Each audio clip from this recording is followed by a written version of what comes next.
that'll signal that, we're at the 5 minute, 30-second mark. Hampton Roads, I don't need to tell them anything, but they're okay. You guys can keep your camera on. If you have any questions or any information, of course, put it in chat. We're going to mute everybody so that we can hear all the speakers. So I'm going to shift it over to Alan Bergano. He's going to moderate. Okay, we're on.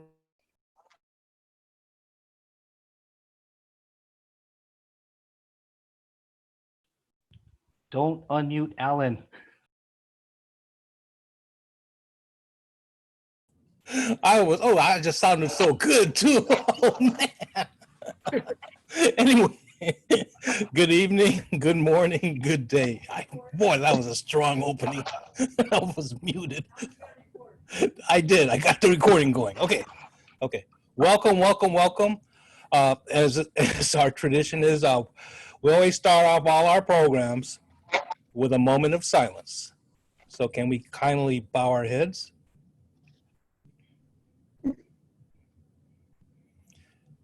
And think of those who are not here with us today, evening, especially those who left the Philippines to come to this great country to provide a roof over our heads, food in our stomachs, and overcome many injustices so that we can become American citizens.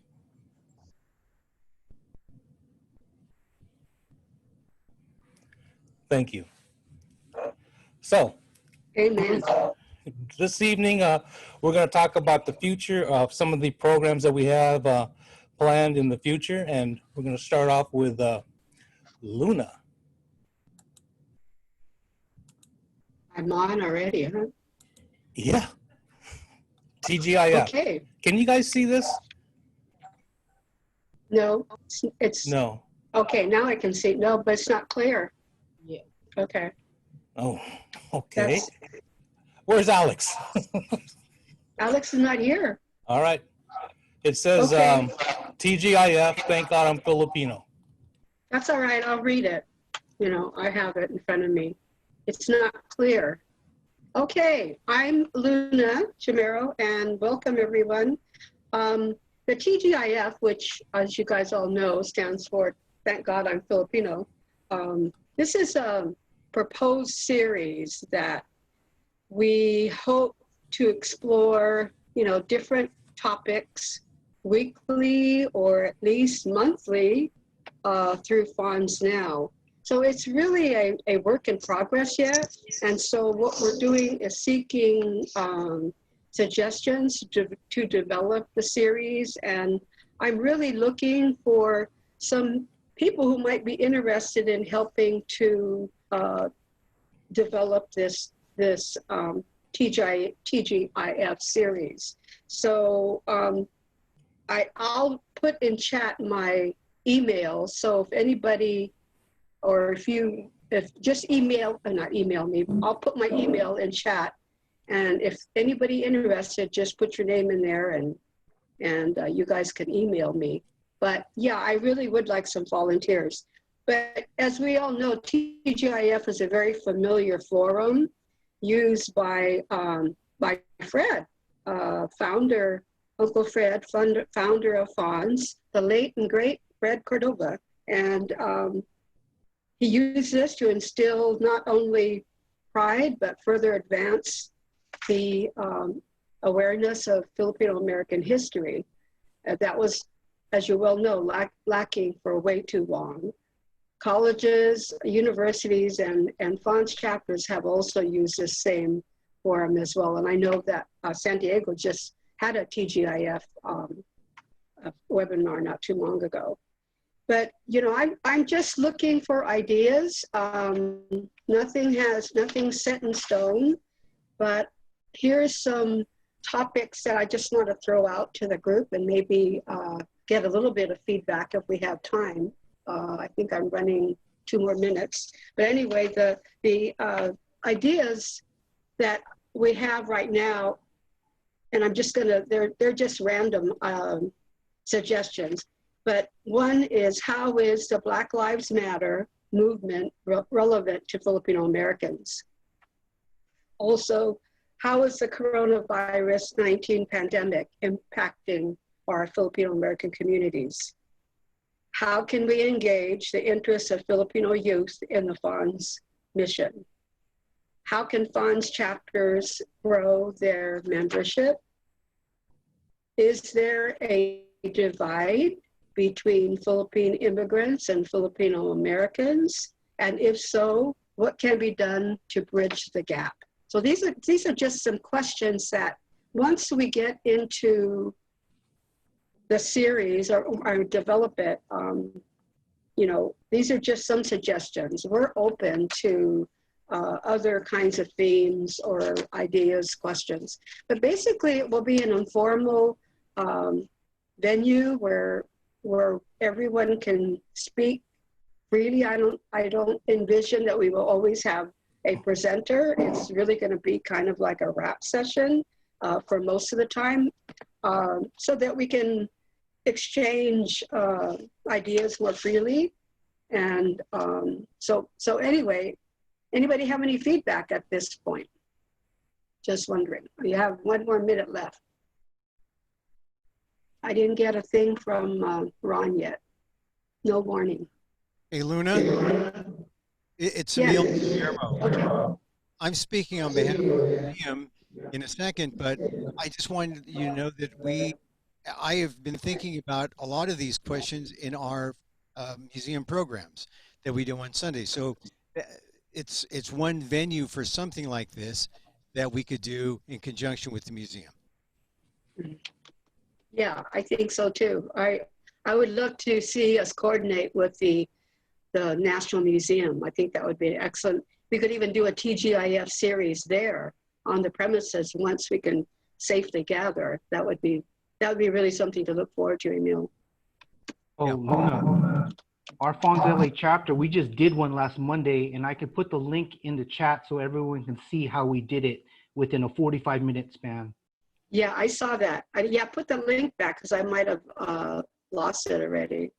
So I'm putting my email in right now for anybody that is interested. Please email me if you'd like to volunteer on the TGIF team, or send me your ideas and for some topics.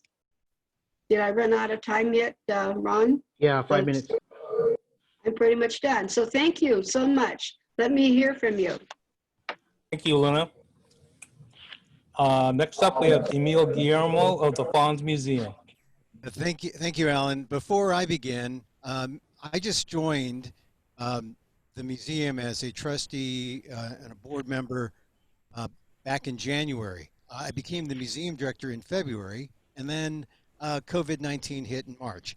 And so we've been closed ever since March, but the museum has had a history from Chicago, well, from 3 years ago, well, way before. And I want to introduce Terry Torres because she is the heart and soul of the museum, and she wants to just show you a little film clip about the museum, and then I'll pick up from there. Terry, you there? Terry, where are you? Hi, Terry. I saw you. Okay. The space bar doesn't work when it's anyway. Yeah, I had sent we have a PowerPoint. No, it's a video now, that just a short 37-second video that shows the museum. So I wanted you guys to see it, and I had sent out a Google link to share it to Alan and to Alex. So I don't know. It's not I mean, there. unless I could share my screen. Yeah. and Can show you someone the make video. Terry a co-host so she can share her No, screen? you can go ahead and share it because I already set it for so that she can share. Okay. Go ahead. Okay. Share screen. Oh. Okay, so let me see if this will play. There you are. Says can't preview. What's that mean? I got to download it? No. I already have it downloaded preview somewhere. file. Well, the best laid plans of, as they say. Hey, look, why don't we'll put the uh, the video on the Fonz Museum Facebook page, and then you Yeah, can take a look. Can it you get might be already, well, it might be there already, because this is something that we did for January for the Stockton Kings basketball game, and they showed it on their, you know, the Yeah, I Jumbotron. saw that. Okay. So, Well, all right. We'll put it up. We'll make sure that it's on the front page. But I'm sorry about the technical mess up here, Terry. But I wanted might- to. okay. Well, we only have another 3 minutes, and I wanted to get to some other things. And I also wanted to honor Terry because she's one of the original people behind the museum, remains the heart and soul of the museum, and is now Yes. the principal computer inputter of things in the museum. And so I wanted to acknowledge Terry. I'm just the museum director, and it's an all volunteer organization, and we need your help.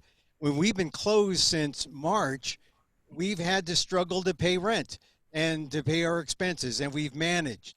And one of the things we've done while we've been closed is trying to reimagine what the museum is, who it serves, what it does, and what we do, what we collect, preserve, what we share.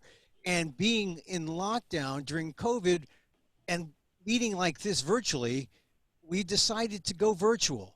So we have this new software that has cloud resources that can make the museum virtual. So when you think of the Fonz National Museum, think of it as being virtual. Think of it not being a building that used to be a five and dime in downtown Stockton. Think of it as something that you can access from wherever you are, in New York, in Chicago, in Florida, in Texas, Northern California, Southern California. The Fonz Virtual Museum is happening, and we'll have announcements about when we'll be able to let you access it from wherever you are. So as we become virtual and as we think of what is the museum, I want you to think of it because the museum is kind of like its own independent 501c3, a kind of a super Fonz that goes from chapter to chapter, acting like a magnet to pick up your ideas and your historical items, and then putting it up in the museum for all to see. That's sort of the dream, that's sort of the vision, and we're going to do it with some programs like our challenge to go to your attics, to go to your garage, and go through the things that you think, that you believe are worthy of putting up in a museum. Look at your photos. I was teased by a cousin the other day who had pictures from 1930, and I wasn't sure exactly, what she had, but we do want to make sure that those pictures that you have can be put in the museum. Of course, we're a 501c3. Anything is tax deductible. Also, we want to do this Fonz Now, history now, making history now. Go to your pictures today in Facebook or Instagram and share your pictures to show what Filipino American life is like during the pandemic. And then a couple of things, we're doing these patron programs where you can share your photographs with the museum at certain levels. We're going to be making that announcement soon. One last thing, programs. We talked about the TJF that Luna talked about. We've had these Sunday programs where I've interviewed people like Peter Jamero and Mel Lagasca and E.J. David and let's see, and other folks about their Filipino history experiences. E.J. David talked about whiteness and skin lightening. Peter Jamero, member of the Bridge Generation, and I'm a member of the Bridge Generation on the tail end, and yet here we are, two different versions of the same life. These are the kind of programs that can make the museum a public square of sorts. And so I welcome you to join me August 9th. We'll have a meeting like this on a Sunday, 2 o'clock, where we can talk about what the museum can be. So please, I'll put my email on the chat and come join us for that meeting on Sunday, August 9th. There you go. Sorry, I Thank went you. long. So, what we got going now? All right, that was the FANHS Museum, Emil Guillermo. I guess I'm up now. Also in the future, we're talking about the FANHS Legacy Month. I encourage each chapter to start thinking about having your own legacy month and start honoring those that has put together your own chapter. And what we could do is we could coincide, go like on a week thing, and we could discuss and kind of coordinate who we could honor. I think the goal I'd like to make in Hampton Roads is starting in 2020, let's start honoring our own. Okay, we need to start giving people props, at least for this next decade, and see how we feel about at least that you've made a contribution. Okay, the fourth thing that we have planned is the FANHS Now Youth Summit. Is traditionally held during Columbus Day. So if Ron or Ray, would you like to just comment on something like that? Because I know that's going to be in the works, and we could have discussions. You want to say something about that, Ray, Ron? All So right. I guess ahead, I'll Ray. start and we'll have Ron kind of piggyback on what we've talked about. So it was kind of interesting, just like any FANHS conference that we've all attended. A lot of the dialogue really comes after the meeting, after the presentations, right? So yesterday we had day 2 of FANHS Now, and then there were several of us actually who stayed back and talked a little bit more about what was going on in terms of just, talking, right? So that's what I really kind of missed about FANHS. So as you guys know, we do conference and the presentations during the day. And then after that, we kind of gather and get together and really just talk about stuff and roll our sleeves up. And I feel like we kind of did that last night. I think the extended meeting or post kind of talk and conversation lasted for about an hour and a half after folks have already logged out at 9 o'clock Eastern time. So what we did is that there was a lot of varied and different voices. And we just talked about brainstorming certain ideas in terms of how this youth summit or potential youth summit might look in October. There's nothing that is solid, or there isn't anything that's concrete at the moment. It was a really good kind of brainstorming session in which folks shared their ideas in terms of what this youth conference might look like in October. And I was very honest with folks. I'm not really proficient with Zoom, even though I'll be teaching online, for the upcoming semester. I really still don't know how to navigate it. And it was hard for me to wrap my head around how to do a conference through, with it being online. Fortunately, I met some new folks last night who are a lot more versed in the Zoom technology than I am.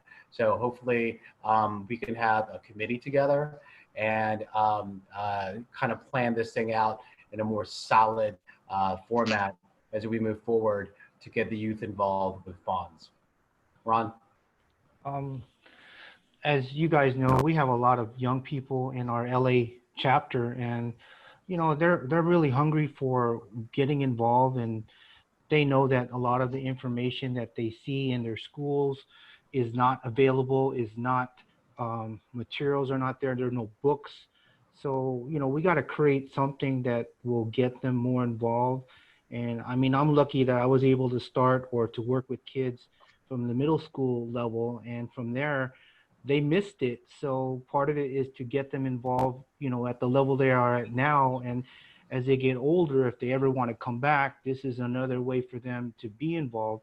So part of it is that because, like any organization, you need a lot of young people to be integrated, to be involved in some capacity at the level and at the understanding that they're able to do. And so I'm willing to help out with this committee or with whatever we need to do to make this happen.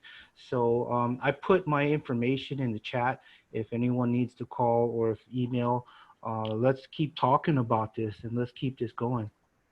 Good. I think another way too is if you could just sign up on our Facebook pages down there. It says the FANHS Now group and the FANHS Now Facebook page.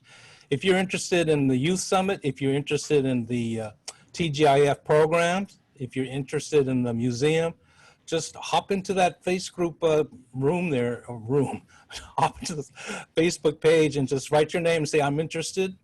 I'm looking for Ron Buenaventura. I'm looking for Emil Guillermo, and you'll find them there. Okay. Hey, Alan. Yes, go ahead. Can I just say something? Because the museum has this virtual component, our interns, as I mentioned in the chat, can be really from anywhere. So if you're in Alaska, Hawaii, New York, Virginia, and have some tech savvy, would like to help us, it's getting to be like the Alamo at the museum sometimes. But actually, I want to grow out of the Alamo, because the Alamo, they were all slaveholders. We are our own place, and we need your help. Bataan. Remember Bataan. Yeah. So come on. So sign up. And we're good to every generation. Yeah. Then the fifth thing that I did over here on the conversation late last night after I cut off the program, I had a leisurely dinner and had coffee and dessert.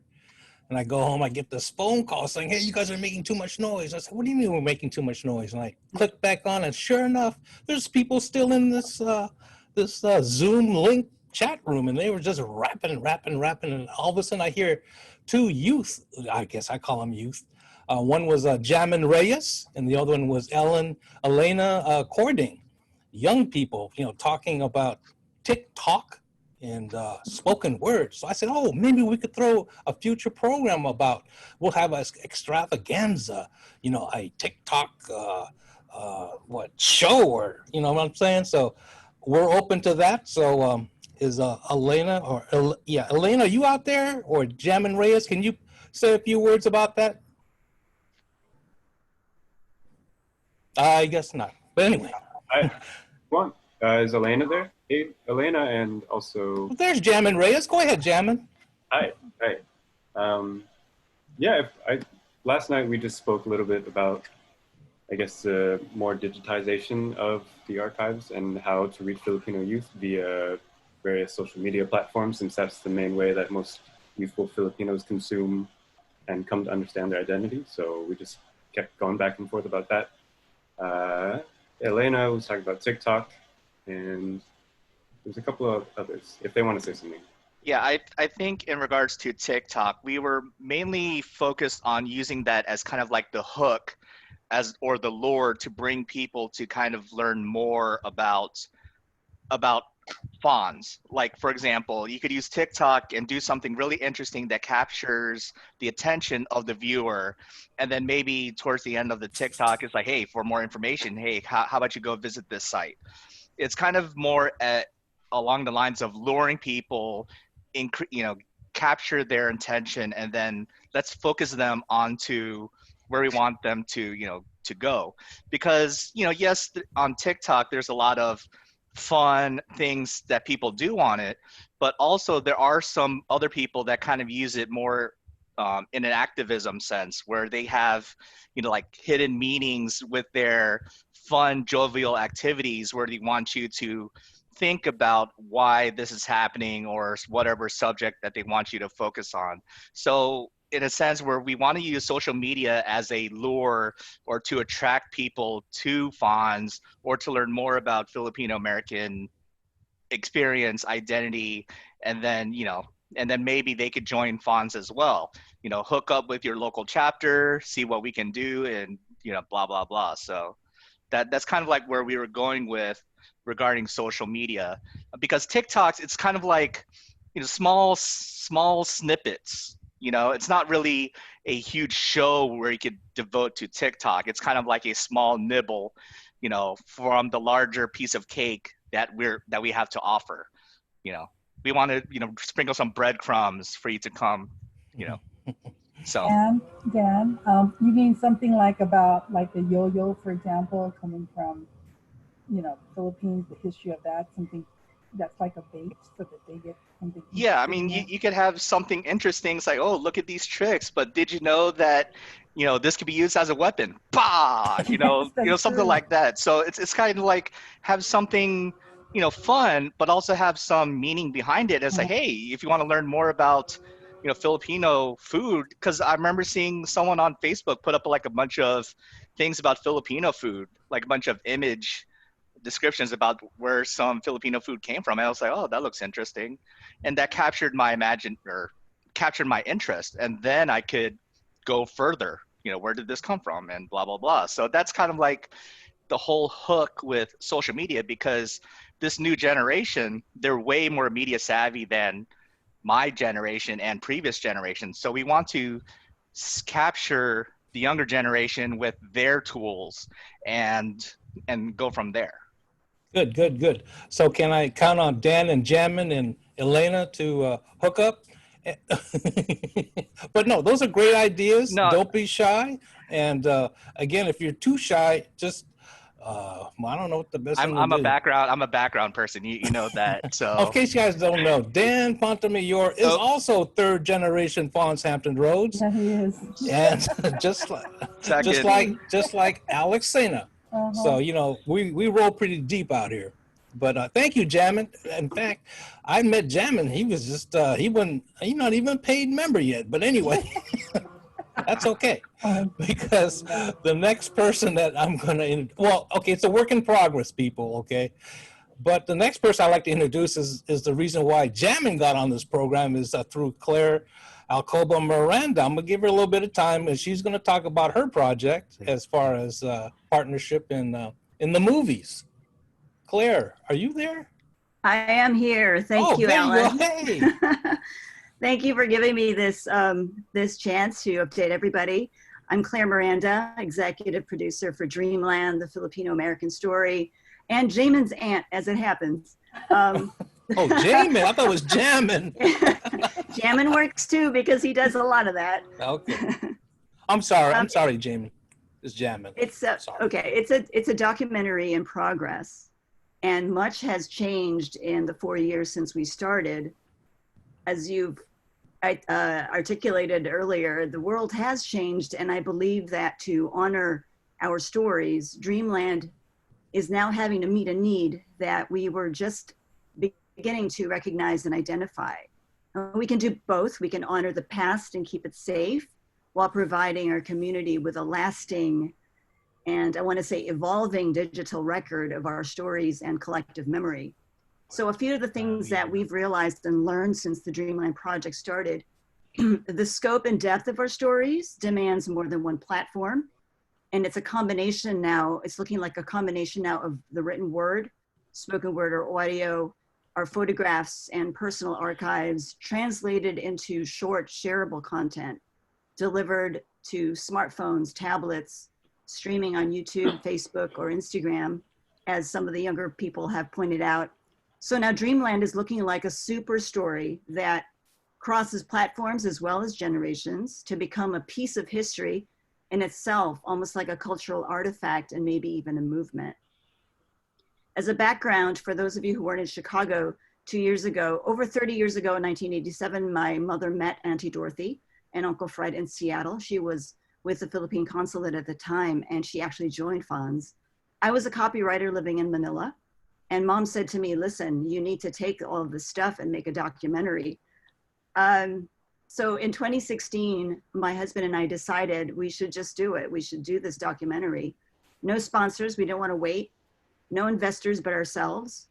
And so in 2016 to 2018, with Auntie Dorothy's support and guidance, we filmed hundreds of hours across Seattle, Yakima, Central Valley, Stockton, Los Angeles, New Orleans, and in the Philippines. And some of you saw an early version of the work in progress in Chicago in 2018, with a promise that we could maybe screen more of it in Hawaii.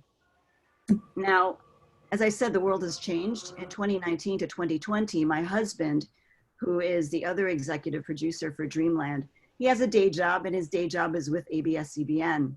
So last year, he had to focus on the franchise hearings for ABS. And so any plans that we had to continue gathering material, filming more, maybe visiting Alaska and Hawaii to collect more stories, and finishing the project, finishing the pilot that you saw, all of that was put on hold. And now this pandemic, which has pretty much brought the world to a halt, while the BLM protests have added another grim layer to the story that our young people have had to face as they come of age in an already tumultuous year. So number two, we learned that the pandemic has changed us and it has redefined what matters. And as documentary producers, we are seeing content changing under our very feet and in front of our eyes. It's morphing under the weight of COVID and has changed the way we consume stories.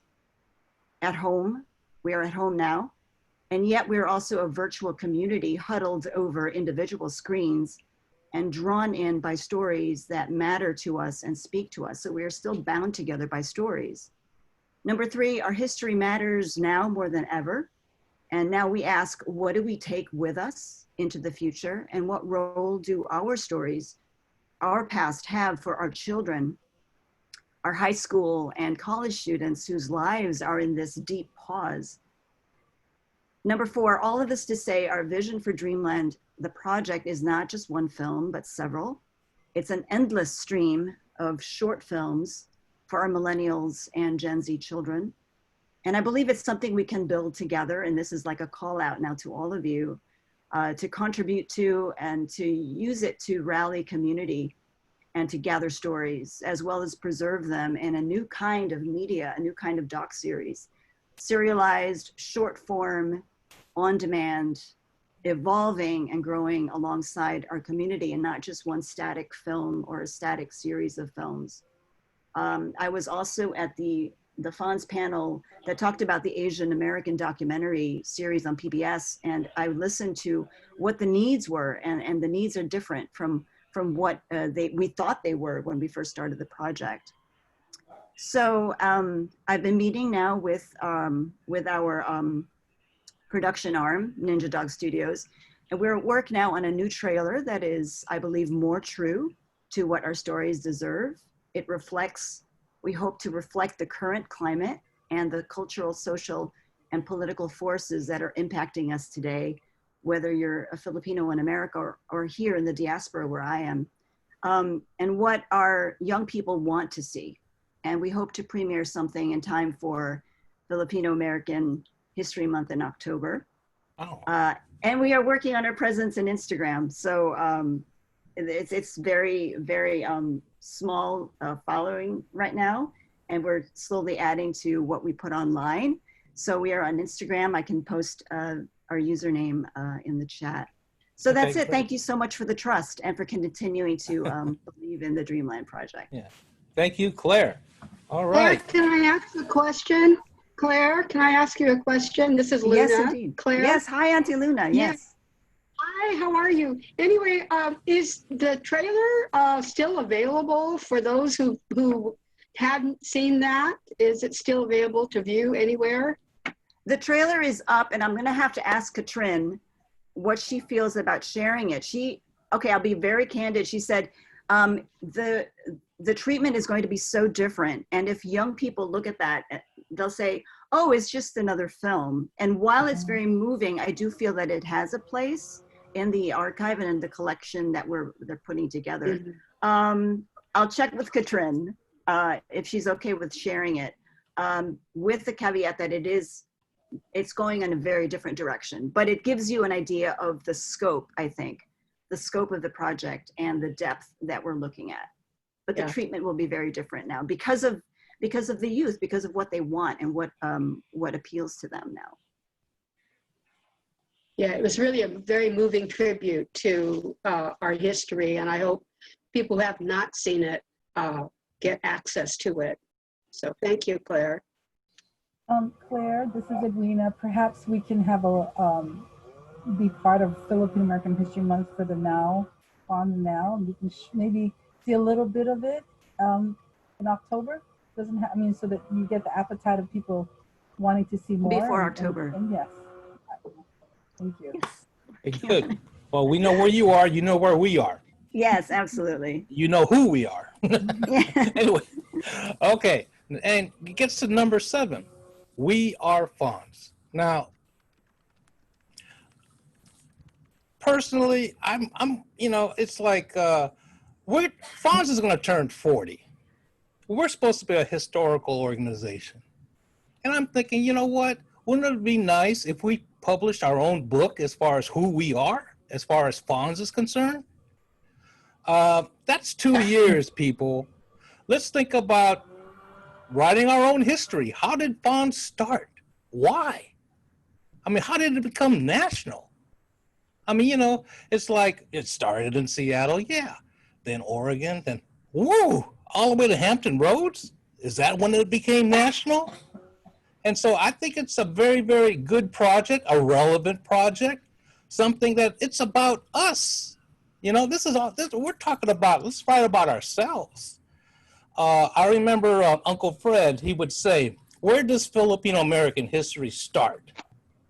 Well, Filipino American history starts with the family, you know, and FANHS is a family. So this is a project I think you all should think about doing. Not even think about it. This is a no-brainer, people. Come on. We've got 2 years. We've got a lot of talent in here. And if you are, you know, if you're serious about the dang organization, let's get this done. And now we're not even talking about writing it. Why not do our own documentary? We have Claire here. I think she's a pretty bona fide person and pretty, you know, what do you call it? Artistic. But then how about if we do a thing where we don't even use a camera? We'll do it through Zoom. Take a selfie or, you know, do a camera type of thing. You talking about cutting edge? We could TikTok this thing. You know what I'm saying? I mean, why not? We could do anything we could do. We are creative people, okay? So we could talk about this afterwards, I know, but think about that. We are FANHS, okay? And now, I promised you guys an award, a long, thought about award, because one of the things, like I said, is that we have to start giving props to our own people. On day one, we gave props to Patricia Brown in the form of having October 30th as Patricia Brown Day. And now we're going to come up with the MVP, the most valuable Pinoy or most valuable Pinay. Now, one of the segments that we are really, really stressing here is the youth. And so what this award means, how do you qualify to become an MVP? Number one, you have to have a day in FANHS Legacy Month. That's number one. And that's pretty hard to do. But what's even harder is, how about working with youth? A segment of your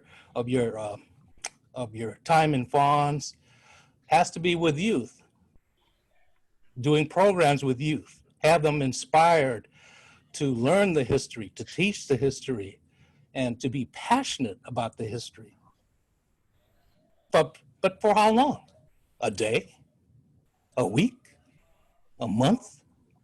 So I started to think about, well, let's make it a little harder now. Let's talk about at least 10 years. So this is the first MVP award we are going to give. When I say we, we're talking about FANHS Hampton Roads. And let's see if I could do this. Can you guys see this?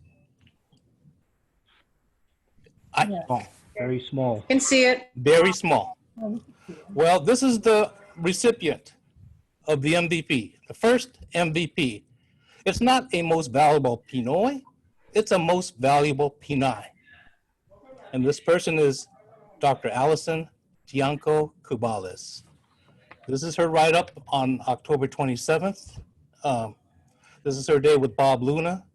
She is a longtime supporter of FANHS. She's mentored hundreds of students through iconic community program she founded in 2001 called Pinay, you see it, PEP, Educational Partnerships. The program produces students to become stewards of our history, our community, and our civil rights. She and her students have attended and participated at the FANHS National Conferences since 2002. She co-authored the first comprehensive review of Filipino American curriculum. There's the, what do you call it? Hyperlinks. This is her website called Pinayism. And just look at the pictures. I'm gonna scroll down and you can see some of the young folks that she's been working with. Manang Don, that's Don Mabalan's sidekick or partner in crime out in the Bay Area. You guys got some heavy hitters out there. There she is. She always looks cute, fine. But I first met Allison, this is 2002, Los Angeles, FANHS Los Angeles, and we had a youth workshop. And I remember sitting across from, I never met her before. I knew Dawn, but I never met Allison. I thought Allison was a youth. But I got corrected, immediately. And since that, I became a fan of Allison. And she's of talent. You guys heard her on day one, how she gave, Allison gave Dawn tribute by doing her spoken word piece, but there they are together.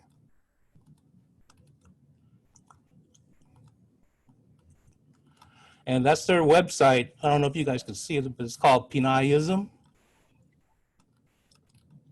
Okay. So at this time, I'd like to present to you our Vice President, Max Frias, who will give the presentation to Allison. Max.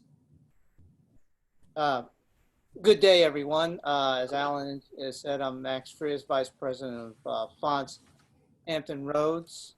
I've been with FANHS probably longer than I've been married. And one of the reasons why I got into FANHS is to not only learn about Filipino American history, but to share American history. But I'm getting too old for this gig. And so that's why we have to look to the youth to carry on the goals and purposes of FANHS. So without further, and I am so honored to be able to present the first MVP. And so without further ado, I'd like to present our most valuable Pinay to Dr. Allison Tintianco Cubales. Allison, are you in here? I'm right here. Oh, hey! Yay. Congratulations, Allison. I don't know what to say.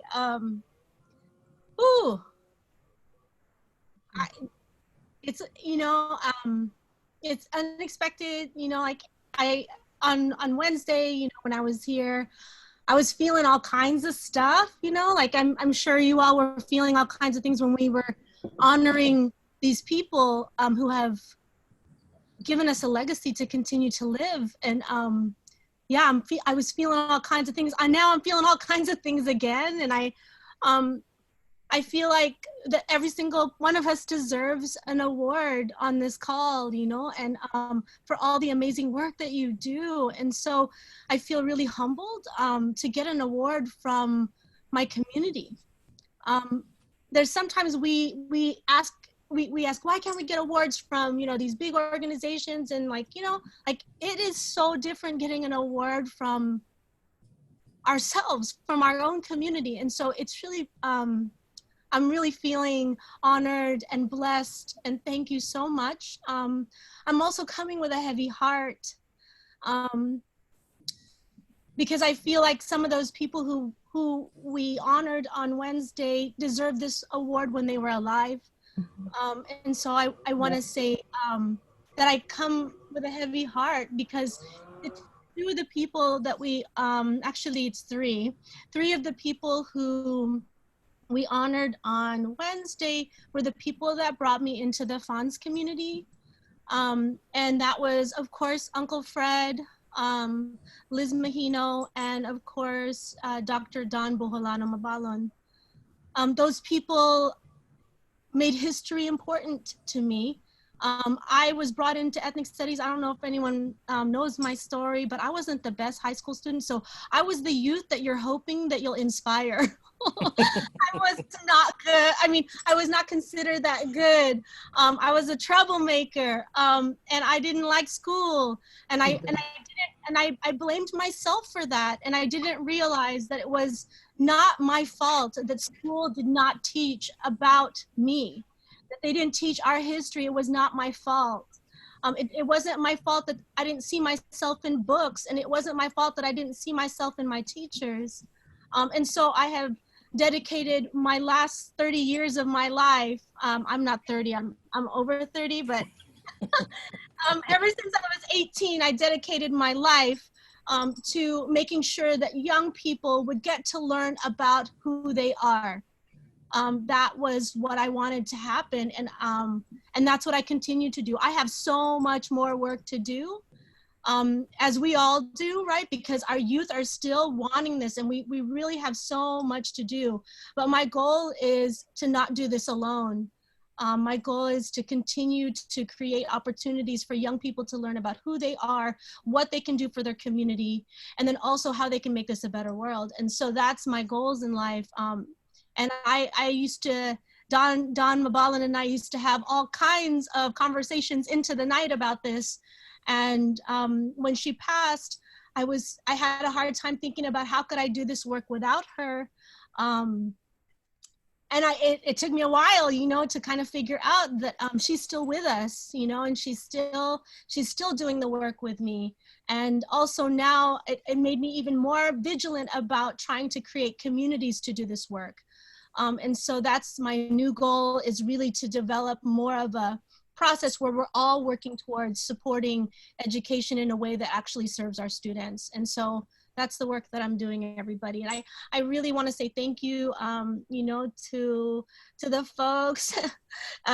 This particular chapter, the Hampton Ridge chapter of FANHS, I appreciate you for this honor. And, you know, like, I'm gonna be around to, you know, give this honor to the next generation of folks. And so I just want to say thank you for doing that. Yeah. Everybody, Yeah. Can everybody unmute? Let's say, yeah. Let's give Allison a shout out. Yeah. Yeah. There we go. Yeah. Thank you, Allison. I love y'all. Thank you. Okay. Ron and Ray will be looking you up for the youth summit. Yeah, I'll bring a team. I'll bring a team for the youth summit. Just Here let me we know. go. Here we go. Here we go. Go, go. Thank you, Allison. Congratulations. Thank you. Thank you. Thank you. And now, I'd like to call upon our president, chapter president, Raymond Obispo, to close the session, to close this fantastic 3-day event, our rollout event of FANHS Now. Raymond Obispo. So a lot of this credit really has to go to the Briganas for putting this together. Honestly, I didn't know what the hell they were talking about earlier, about 2 months ago, when it comes to the idea of what FANHS Now is. But this really has been a historic 3-day connection online, and through Zoom. And again, this is history that we've been making with FANHS.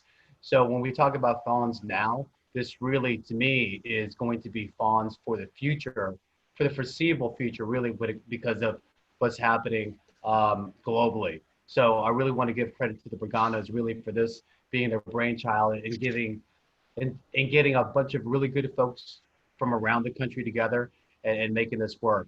So I know that we've had a lot of ideas. We've talked about a lot of different things when it comes to how we can make FANHS Now more productive and to be a viable instrument in getting the message of Filipino American history out there to everyone, including the youth.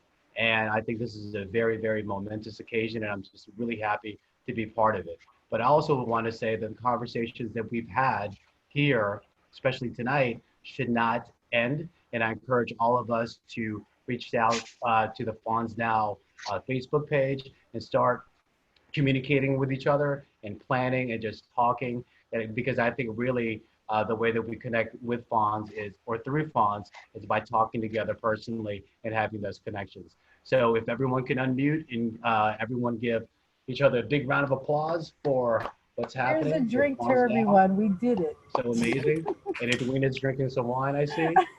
So if anyone else wants to say anything, we have some time left. So if you guys want to chime in. Ray, I want to say something. We're going to have with our planning committee, a Wednesday meeting for the overview of this dialogue. And also don't forget y'all, the membership meeting tomorrow. You should have been submitting something from the national office for our team for the Hampton Roads chapter. I'll send you the email if you don't have the link and everything for the membership meeting tomorrow, which will be 4:30 our time. Yeah, thank you, everybody. It really means a lot to not just me and Edwina, but I think it also means a lot to everybody to see everybody again, all in good health. So, Hey, Joni. Q&A. Anybody have any questions? go ahead, everybody can just unmute and just start talking. There ain't no rules now. This is Cindy from LA, and I know that I'm kind of new to the group. I joined the planning committee a few weeks ago. Ron invited me, and I just want to thank everyone for helping me feel welcome. And I mean, that's the Filipino spirit, you know, and just the community. And it really, you know, gives me pag-asa, gives me hope that you know, this is going to keep going, and we're going to keep growing our legacy. Glad to have you, Cindy. I just wanted to say a few things, Alan. I'm Shelley Gonzalez London. I am. You're in London? That's my married name. She's Central Valley chapter. I'm in the Central Valley chapter, although I live in the Bay Area. So okay, all right. That's why I'm wearing the Warrior shirt. Anyway, I have been part of the Filipino community in the sense of all of the clubs since I was a little kid. My parents were something that started called FACT, Filipino Action Coalition Today, which started in the Central Valley. And, you know, at that time, that started in the 70s, and it was really a fun way for Filipinos in the area, in Livingston and in that area, to get together and have fun and eat and just have a good time, and it brought families together. So, and I think that's one of the things that FANHS do for the community, for Filipinos and those that are connected to the community. You know, there's a lot of people married to them or have friends with them, I guess. And I guess what I noticed the last 3 days, because I've been here today, is that there seems to be like a separation between the chapters. And it would be great if there was a cohesive FANHS Now group that looks at the mission and the vision of FANHS. What does FANHS want to be? And put some structure into it, and, you know, identify what are the goals of FANHS and what do we want to do with, in those goals, have objectives that kind of go toward the questions that Auntie Luna had brought up early in this call. And then think of what kind of channels can we get out to people? So, you know, do it cohesively though, and when I say that, do it cohesively in that you have, you know, quick access to the museum, quick access to the schools and how that could all function. I mean, it's taking the little pieces that people are doing and bringing it all together into one platform. You know, the documentary that Claire's doing is awesome, and maybe having some little snippets of that and reaching the younger people. I guess I'm not part of that anymore. Reaching the younger people through whatever medium they have. I mean, if it's TikTok, that means their attention span is not going to be a 90-minute webinar. But, you know, have those people that are good, use everybody's talents and combine them in a way that we're all working together. And the other thing is that there's so much talent that I've noticed, you know, from the young people to the, you know, the middle-aged and even, you know, the bridge generation that are clearly represented here. Uncle Pete, I'm so happy to see you all 3 days, and my mom, Nina Gonzalez, and Auntie Luna, I don't know if you're old enough to be bridge, but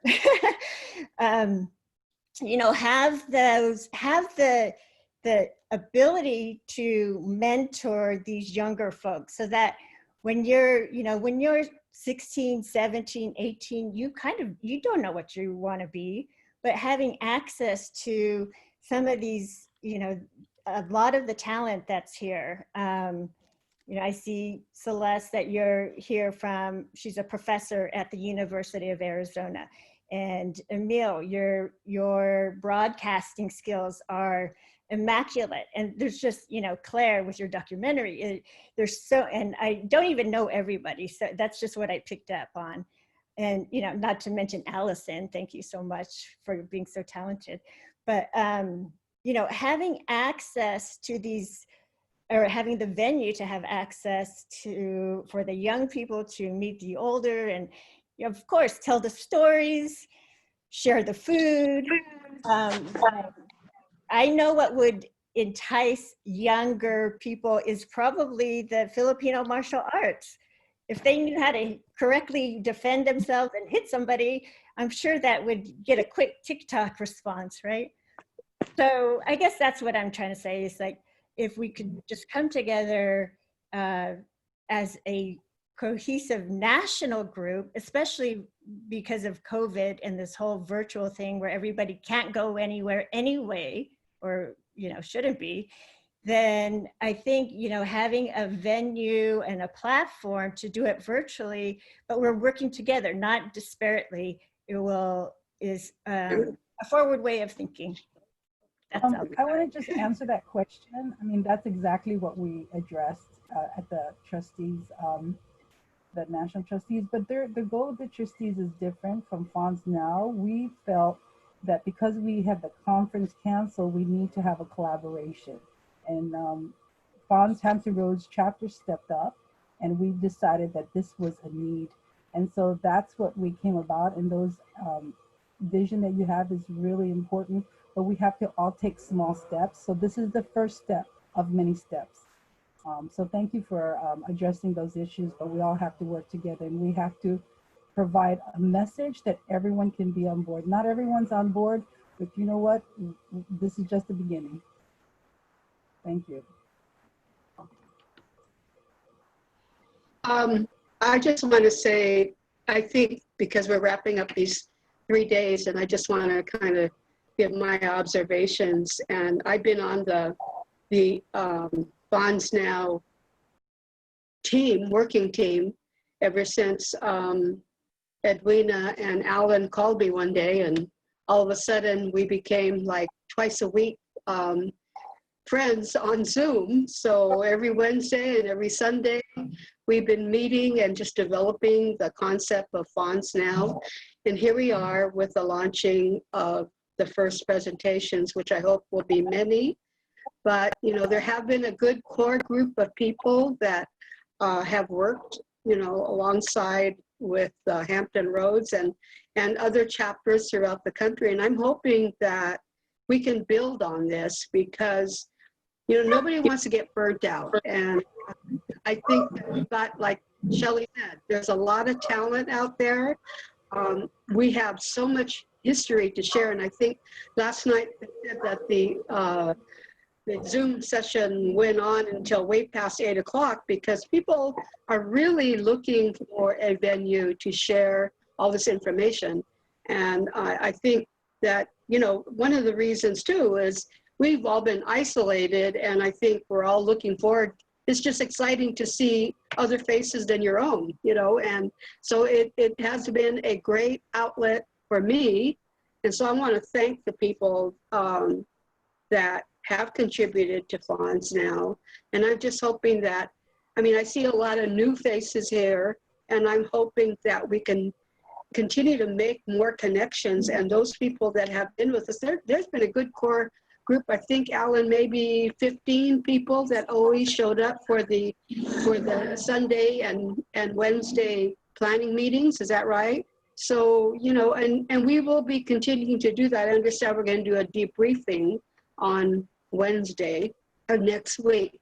So this is not going to be the end as far as I understand, but energy and enthusiasm is, it's just sparking, and I'm glad to see that, and I'm just very thankful for everyone's participation. So thank you. That's it. Hey, can I just say one thing? Edwina, thank you very much for including the museum and also for including me. I was surprised you didn't take a picture of me in the 2000 Hampton Road. I was You were the featured speaker. I forgot. I was glad you didn't show that because I would, because my look has changed so much. No, because Neil was our featured speaker at the conference, yeah, in 2000. But it also shows that I have come late back to the museum, but mostly I came back because I felt a sense of family. I've done stories on Fred. I went up to the archive. I did a story in the Stockton Record on Fred's big celebration in Stockton. And when I wanted to take my one-man show somewhere to do something at at a venue, we did a workshop and a bit of the show at the FANHS Museum.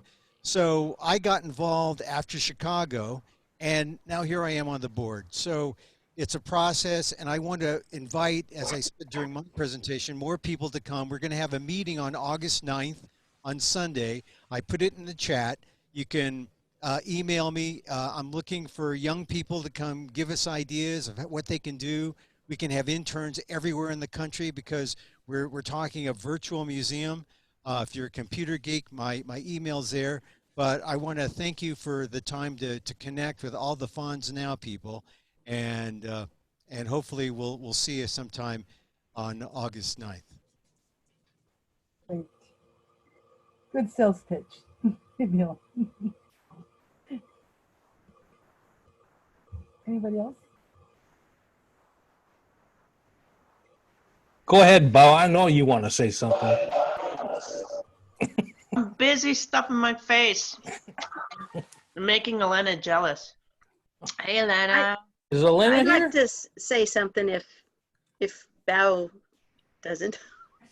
Okay, so as being a longtime member of FANHS and of the Stockton chapter, I really like this FANHS Now process of a way of getting the chapters to communicate with each other, because in the past we've only seen each other either every 2 years at a conference, or if we were a nearby chapter, then we'd see each other more often, but otherwise, we don't get to see each other, and only meeting every 2 years, you don't get to do the brainstorming and the sharing of the ideas and all of that stuff. So one good thing out of this virus thing is the Zooming sessions that we've all been learning how to do, and now we can all keep in touch, because I really think our chapters need to stay connected to keep FANHS growing. So thank you, you guys, Hampton Roads, for thinking of this. This is great. Our pleasure. I know you want to say something, Joni from the jungle. Don't say yes. that. Okay, we can hear all your stuff there. Yesterday, when everybody was talking about how Filipino American history is not in the schools, it needs to be in the schools, I felt like saying, everyone should get to know Pep and Allison's work.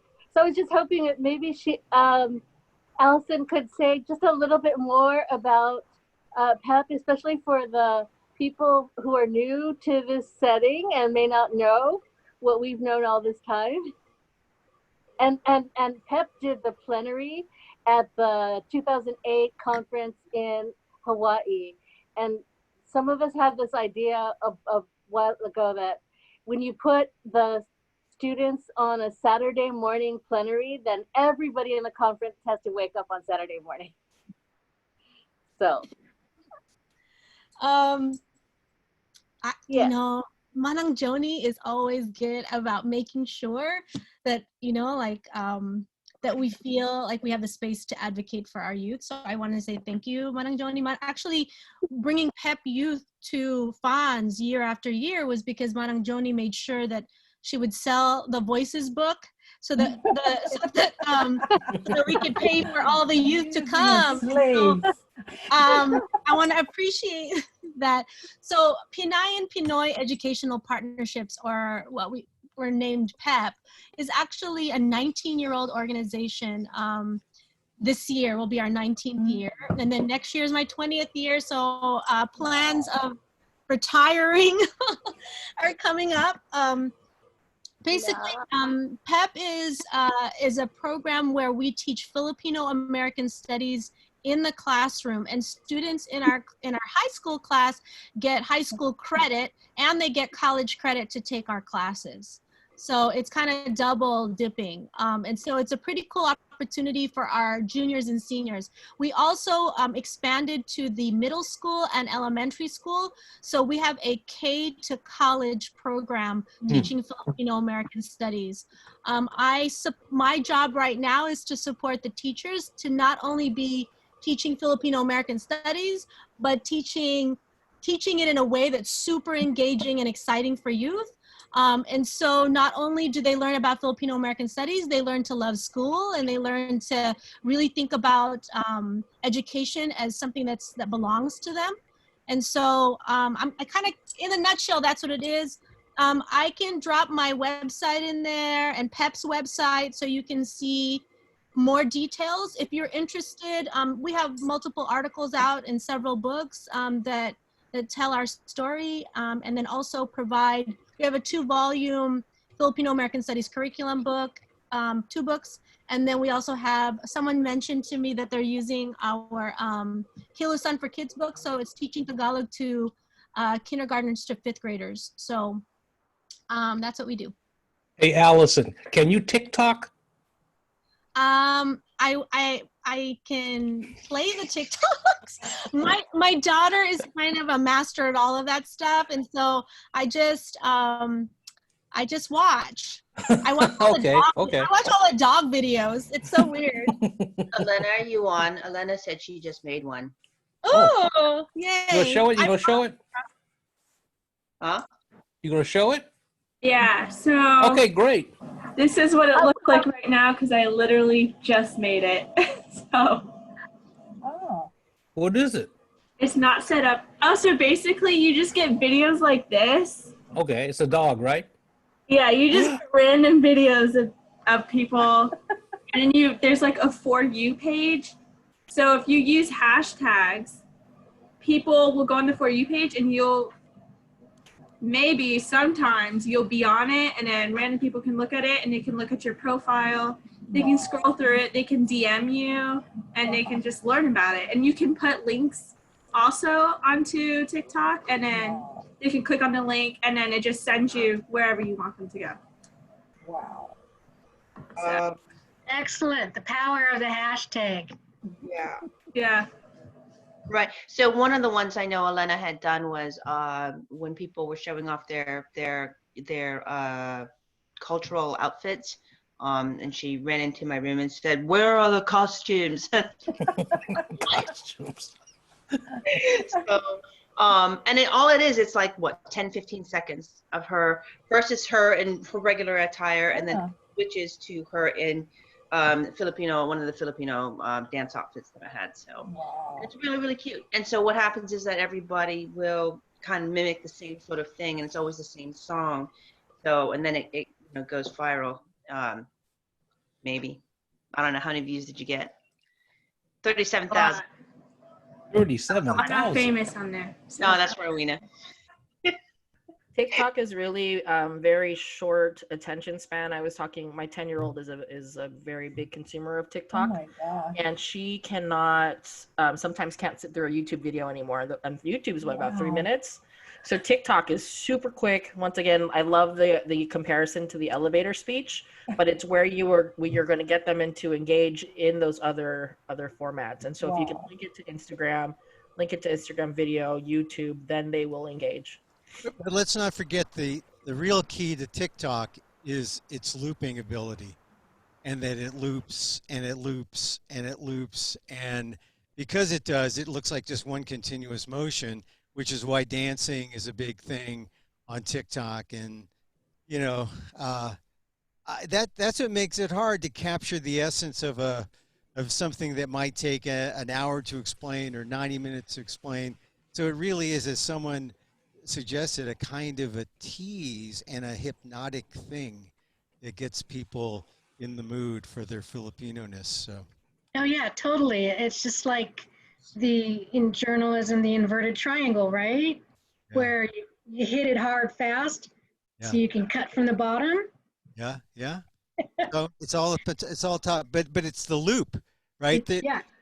It's the loop. So I don't know. It's I haven't done it yet because my kids are too old now, so they're all Never they're all too past. late. But if I had a 12-year-old, So I believe it started out as Musically, is that correct? Musically, and then what happened was Musically folded, and then it got bought out by a new company, TikTok. Now, if you've been paying attention to some of the news, you know, the government has been warning people away from using TikTok because they can, you know, gather all of your personal information and aggregate it, and then you know, this and that, whatever. But TikTok is aligning itself more on American companies, and as Emil Mock had, you know, mentioned in the chat, that it looks like Microsoft is making a bid for it. It would be in TikTok's best interest because of the security issues that the U.S. government is concerned about. Yeah, they completely banned it from any U.S. government, like, you know, stuff in terms of your equipment. You're not allowed because TikTok is run by a Chinese company. Right. There's a Seattle So- Times article just about 10 minutes ago that talked about Microsoft in talks with, you know, buying out TikTok. So yeah, that could work out really well. And, you know, as far as that goes, the FYA drill team would be a great resource for the 8-second soundbite, the elevator pitch, you know, just because in their performances, they do the eskrima bit in part of their performance. And the color, the sound, and the motion would be perfect to entice someone to research them and go a little bit further to find out what was that all about. yeah, right now, one of the hottest comedians on TikTok is a woman named Sarah Cooper out of Brooklyn, and she lip syncs. She's hot on Twitter too. Yeah, but it starts on TikTok and then she moves to Twitter, but she lip syncs Donald Trump, and she's this light-skinned African-American comedian from Brooklyn who lip syncs Trump, his words, and she's a million viewers, right? Wow. So that's the power of TikTok. I forget the thing that was before that had like 8-second loops. You know, Vine. It's Vine. Vine, yeah, Vine was the same way, and I just hope TikTok will evolve clearly from the news. Yeah, and plus there are many other services that pop up. So, you know, yeah, TikTok may be in now, but you know, it may be gone 6 months from now because of how social media evolves over time. You know, you just have to, you know, keep up to date with the new hotness. You know, it's. Yeah, you could be the next MySpace, but let me just put one thing in your head while we're talking about social media. I've been looking into social media since taking over as the director of the museum, and social media, we've raised $6,000 for the museum since I've been director in March. So we've been closed, but we've managed to raise money to keep the doors open. Terry's done it, everyone's done it. But I want to raise this issue with Facebook, because Facebook has an issue with the civil rights community right now. And at some point, we're going to have to reckon with this idea that, is Facebook an ally? Should we be involved? Is it even a relevant question? If it's not a relevant question, I'm just glad I raised it now, because it may be a relevant question. No one has come up to me and said, Emil, we can't do anything with Facebook. even though most of the Filipinos that who are associated with the museum are 60 plus and on Facebook. And but how about other people? It is if someone comes up to me and says, you know, we really ought to think about not using Facebook, I'd raise it with the board and say, what do you think? Should we be in solidarity? So these are just some of the issues that come up when you use um, social media in today's environment. And I just want to mention that because God, the big four were on the front pages because they were grilled by Congress, and it was the only thing that Republicans and Democrats agreed on, that the high tech barons were robber barons, monopolists, and bad dudes. Well, Emil, In So anyway, in the end, issue. all of these companies are corporations, and they look out for their own best interest first. It's just a matter of how do we leverage or work in partnership or use their resources for our advantage, because the thing is they're still going to look out for their best interest. They make money off of our information, because of all the information that we give. That's why, like, on my Facebook profile, I don't even mention who I'm related to, what I do, or anything like that. The only thing that I post on my Facebook profile is the movies I watch and interesting pictures of food. I don't do anything else because, smart. truth be told, I work for intelligence, and I know what we can get as a contractor for the federal government. So that's the thing. I tried not to do all that stuff because I could see we could get information from people. So but in the end, working with with Facebook, because they're a company that they're their own corporation, but it's just a matter of how do we take advantage of their resources to reach out to other people, while at the same time kind of protecting our own vested interests. It's kind of like that whole give take type of relationship, which is really hard to take advantage of because of who we're dealing with. It's just hard. Well, and let me add to Emil's point. Emil's point and Dan's point. Those of us old enough to remember Ma Bell, it was a monopoly that was eventually broken up. And then when that broke up, no sooner it started than you started to have the beginning of the information age with computer companies like IBM, Control Data. They got submarined by Microsoft, Facebook, and the others coming along in the 90s. It is in a constant state of evolution. And what I think I'm hearing from the young people, though, is we've got to figure a way of using all of these platforms to our advantage.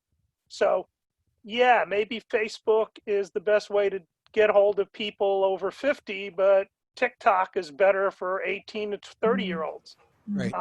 It's going to be a challenge. Yeah, it's all about tailoring the message to our audience.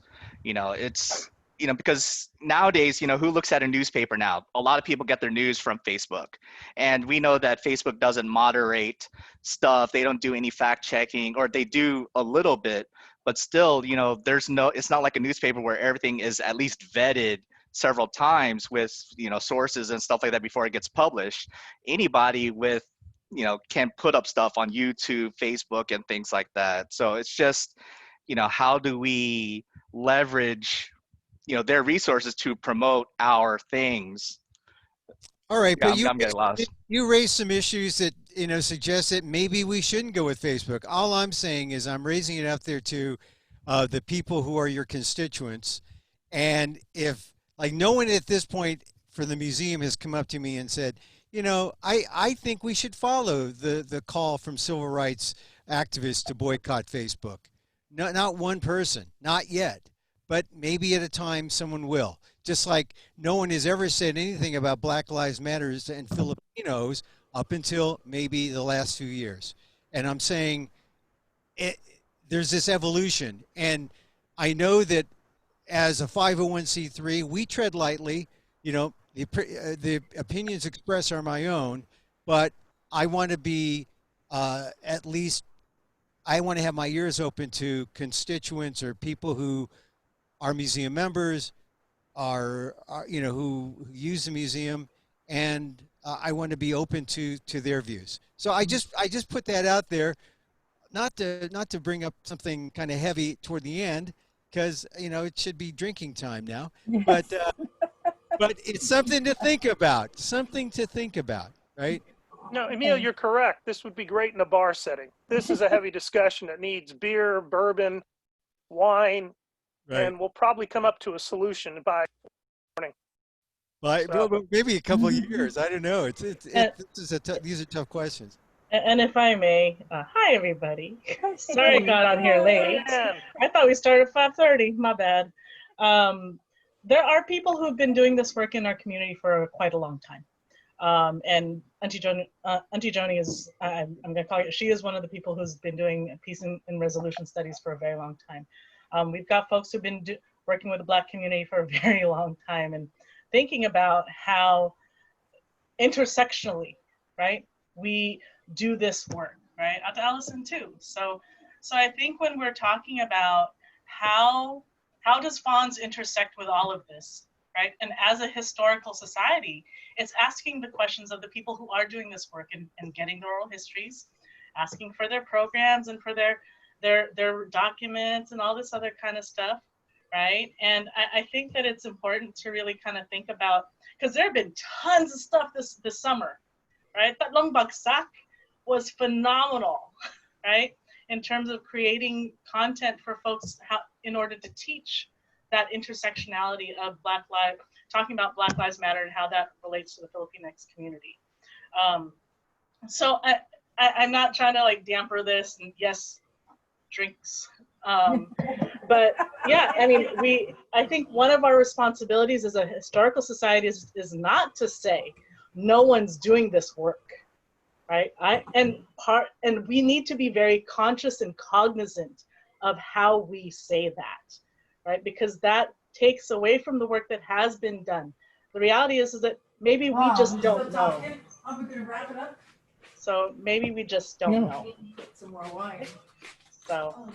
Well, I don't think anyone's saying anyone is doing the work, and I don't mean to take away from people. Look, people in the '60s have been fighting for civil rights, you know, ever since the Civil Rights Act, you know, was dropped in 1964, right? And voting rights in '65. And there's still, and there are some people who have come post